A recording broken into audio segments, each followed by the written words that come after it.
Ciao a tutti e bentornati su Ricette Base Cucina Italiana. Oggi prepariamo una delle salse più fresche e amate d'Italia, perfetta per condire la pasta o insaporire le nostre ricette, il mitico pesto alla genovese. Per ottenere quel sapore inconfondibile, è fondamentale conoscere la sequenza giusta e scegliere gli ingredienti di qualità. La chiave? Meno calore possibile e rapidità. Siete pronti a pestare la freschezza? Mettetevi comodi, si comincia!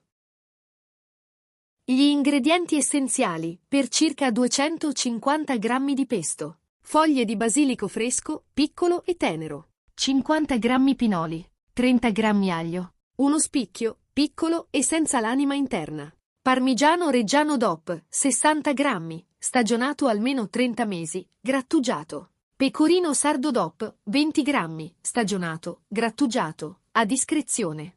Olio extravergine d'oliva ligure, o delicato da 100 a 120 ml. Sale grosso, un pizzico, serve anche per aiutare a pestare.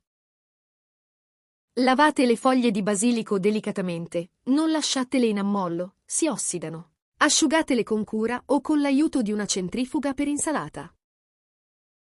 Mettete le foglie di basilico in frigorifero per almeno 15-20 minuti prima di usarle. Il freddo è fondamentale per non farle ossidare e mantenere il colore verde brillante.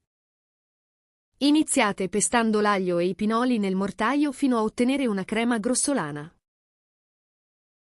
Aggiungete il basilico e il pizzico di sale grosso. Il sale aiuta a rompere le fibre del basilico. Pestare con movimenti rotatori delicati, strisciando il pestello sulle pareti del mortaio per non strappare le foglie ma schiacciarle, altrimenti si scaldano e anneriscono. Quando il basilico è ben tritato, aggiungete i formaggi grattugiati, parmigiano e pecorino, e incorporate l'olio a filo, mescolando con un cucchiaio di legno fino a ottenere una salsa omogenea e cremosa. Mettete basilico freddo, aglio e pinoli e sale nel bicchiere del frullatore. Iniziate a frullare aggiungendo l'olio a filo. Frullate alla massima velocità ma per pochissimi secondi alla volta, a intermittenza. Interrompete spesso per evitare di scaldare le lame, che cuocerebbero il basilico e lo renderebbero scuro. Aggiungete i formaggi grattugiati alla fine e date un ultimo brevissimo colpo di frullatore. Trasferite il pesto in un vasetto di vetro sterilizzato. Coprite la superficie con un generoso strato di olio evo per evitare l'ossidazione e conservate in frigorifero per 3 a 4 giorni. Perfetto per condire le classiche trofie, le trenette, o per insaporire minestroni e zuppe.